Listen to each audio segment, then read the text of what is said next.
Beleza, pessoal? Vamos agora para a terceira parte dessa aula, que a gente vai começar a falar sobre o software. Os softwares são as instruções que fazem o computador funcionar. Aí alguns tipos de software, sistemas operacionais, compiladores, que são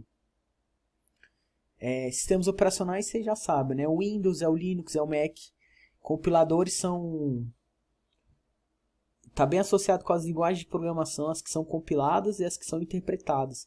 Que os compiladores eles pegam todo aquele código, transformam numa linguagem de máquina e aí você pode executar eles. Por exemplo, o C ele é compilado. Aí tem os interpretadores, que eles vão interpretando o seu código ao longo da execução. Que, por exemplo, Python é feito assim. Aí tem drivers, que também são considerados software, tipo o drive da sua placa de vídeo, o drive da sua impressora. Vários tipos de aplicativo, né, que são seus jogos, seus editores, tudo. Então vamos lá. Sistema operacional. Ele interage diretamente ali com os elementos computacionais. Ele tem acesso assim, a coisas bem no nível profundo mesmo, para conseguir pegar as coisas da sua placa de vídeo, transformar em imagens para você, de controlar como que essa imagem vai ser feita, quantos quadros vão ser apresentados, qual é a velocidade que os seus fãs dentro do seu computador vão rodar, que são as ventoinhas. Todo esse tipo de coisa ele tem controle. Ele também faz esse meio de campo entre o seu hardware e os seus utilitários, seus softwares. Então é meio que nessa imagem que está aqui. Ele é aquele que proporciona que os seus aplicativos consigam conversar com o hardware. Isso é muito interessante porque, pensa, existem inúmeros tipos de hardware diferentes, inúmeros tipos de processadores, de placas de vídeo, de tudo. Se o programador fosse fazer um programa para rodar direto ali, ele ia precisar reconstruir várias coisas essenciais que são comuns a todos. Por exemplo, se ele precisa acessar a internet, o programador ia ter que fazer um código de conexão HTTP para cada tipo de placa diferente. Ou então, se ele precisasse usar uma placa de vídeo, ele ia ter que ter um para AMD, um para NVIDIA, aí ano que vem a Intel vai fazer também, aí vai precisar o da Intel. Então, o que o sistema operacional faz? Ele abstrai essas coisas para a gente. Ele controla o hardware e você só precisa programar para o Windows. E vai funcionar em qualquer Windows, independente do hardware que tenha que ser. Ou então, se você vai mais além ainda, por exemplo, React Native, né, que é uma linguagem de programação. Não é uma linguagem de programação, é um framework em cima de JavaScript. E aí você consegue fazer um software só que vai rodar tanto no Android quanto no iOS. Então já tem até esses níveis de abstração, que aí já é uma coisa a mais que roda em cima do sistema operacional. Mas é isso que basicamente ele faz. Ele também controla os processos, ele tem como que vai ser controlado o espaço da memória, do disco rígido, tudo isso está definido ali dentro. Aí os exemplos, né, aqui que eu já dei, aqui ele está comentando as coisas que faz: gerenciamento de memória, administração do seu dado, acionamento dos dispositivos, execução dos programas. Ele que coordena todo esse aparato e traz de um jeito mais fácil para a gente fazer. Vamos lá então, linguagem de programação.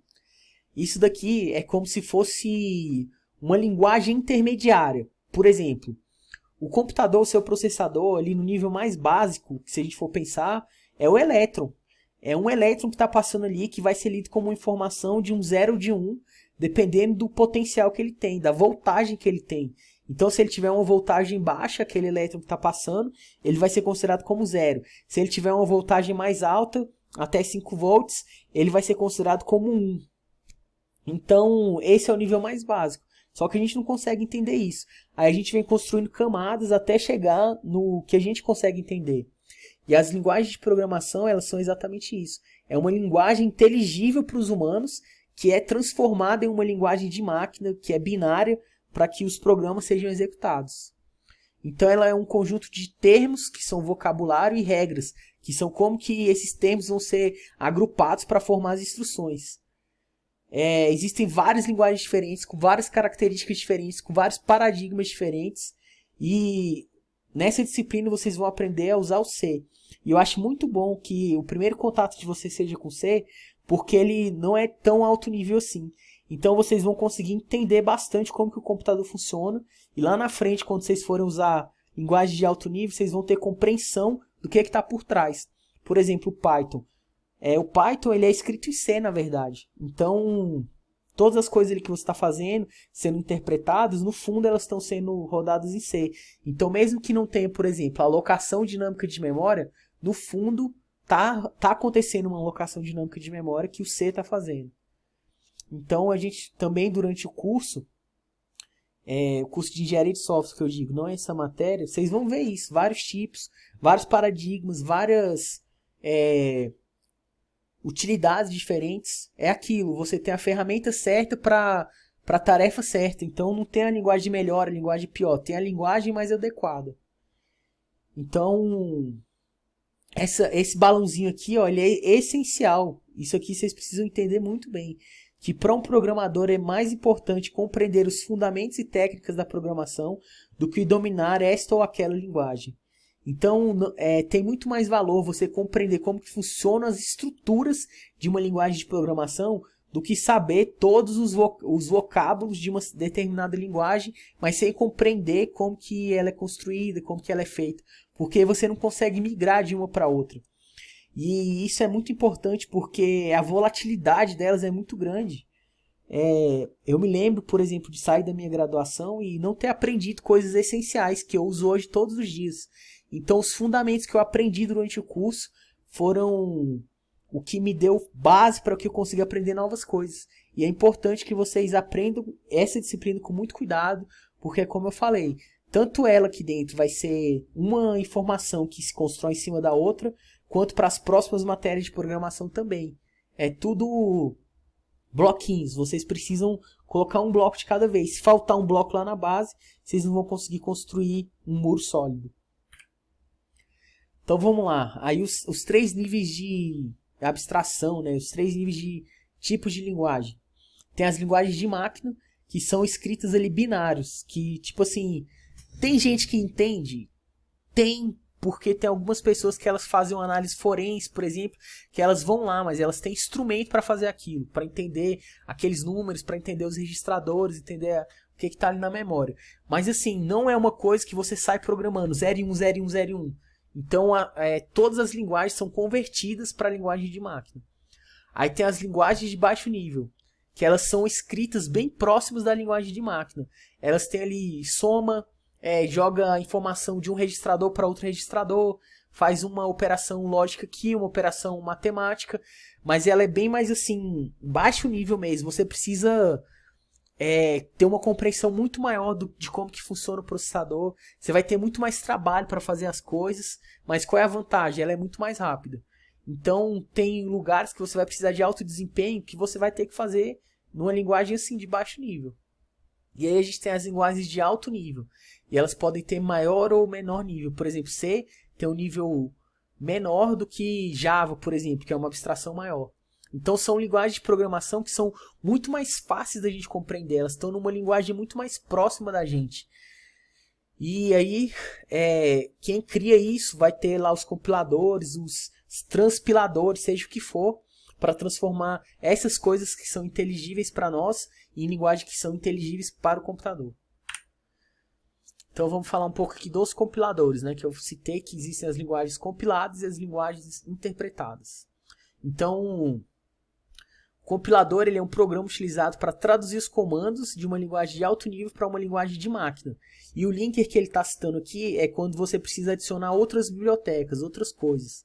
Então você tem um programa fonte, você tem um compilador que vai transformar aquela escrita que você fez numa linguagem de máquina, vai juntar as bibliotecas que você está usando, tudo num pacote só, que vai virar um programa executável que vai ser rodado lá dentro do seu processador, que é a execução do programa nessa outra caixa aí. Aí os exemplos C, C++, Pascal também é. E aí tem os erros aqui, né? Você pode escrever um código numa sintaxe errada, ele vai te dar um erro de compilação. Ou então você pode tentar acessar uma área de memória que você não tem permissão. Aí ele vai te dar um erro de execução. É muito mais fácil você descobrir um erro de compilação, porque o próprio compilador já vai te falar, do que um erro de execução, que às vezes você tem que debugar, descobrir o que está acontecendo, mas vocês vão ter muito tempo para fazer isso aí nessa disciplina. Então vamos lá, o interpretador ele já é diferente. Enquanto ele vai executando, ele vai transformando aquilo num mini trecho de linguagem de máquina e vai fazendo isso. Ele não tem uma etapa de encapsulamento, entenderam? Então, linguagens assim, tipo JavaScript, o Python, eles são interpretados, mas qual é a vantagem disso? Quando você compila, você transforma o seu programa em C numa linguagem de máquina. O sistema operacional sabe qual é o processador que você está usando. Então ele vai usar de uma maneira que vai funcionar para aquele processador. Agora o interpretador ele é mais portável. Você pode colocar ele em vários lugares diferentes que você vai ter certeza que ele vai funcionar. Porque ele já tem essa abstração de qual processador que ele está rodando. Então você precisa ter menos conhecimento. Por exemplo, se você quiser usar uma instrução em C específica para um processador, ele só vai funcionar naquele processador. Mas o interpretador já tem uma abstração maior com relação a isso. Aqui eu já expliquei bastante. Então aqui tem o ciclo de desenvolvimento, né? Você faz a edição daquele programa, compila, junta tudo que precisa, todas as outras bibliotecas, todos os outros softwares. Por exemplo, você vai precisar de um software que faz processamento de vídeo, tipo um OpenCV da vida. Você vai ter a linkagem que vai juntar as coisas do OpenCV que você precisa ali naquele pacote de compilação. E aí na hora da execução você vai rodar. E aí vai ter também esse ciclo assim do teste, né, da depuração, porque as coisas nunca funcionam lindamente de primeira, vocês vão ver isso. Sempre vai faltar um ponto e vírgula, sempre vai ter uma indentação errada, sempre vai ter um parênteses que você esqueceu de fechar, mas com o tempo vocês vão ficar craques em depurar e descobrir esses erros aí. Então, pessoal, essa primeira parte aqui acabou dessa aula sobre hardware e software. Eu acho que deu para ter uma visão bem interessante sobre isso. E só nesses últimos minutinhos aqui, que é uma dica de computadores, né? Eu acho que para comprar um computador barato, que vai ser o suficiente, vocês precisam de um processador que seja um i5 em diante. Vocês não podem ter um processador com poucos núcleos, tipo 2 núcleos. Então, olha um processador com 4 núcleos em diante. Tem os processadores da AMD muito baratos hoje em dia. Os Ryzen eles são muito bons e muito baratos. Não necessariamente vocês precisam de um SSD. Vocês podem optar por não ter um SSD. Mas se vocês tiverem um SSD, vocês vão ter uma velocidade muito maior. E sobre a memória, vocês conseguem hoje tranquilamente, com 8 GB de memória RAM, vocês conseguem fazer todas as coisas da disciplina. Se vocês quiserem ter um a mais, aí coloca 16. Mas assim, se for rodar Linux principalmente, 8 GB já tá bom. E um computador, um notebook nessas configurações aí, você acha até de R$ 1.500. Então só essas dicas aí. Quem precisar de mais dicas pode me procurar lá que eu falo. E se eu souber eu vou com certeza ajudar vocês. Então é isso, pessoal. Até a próxima aula.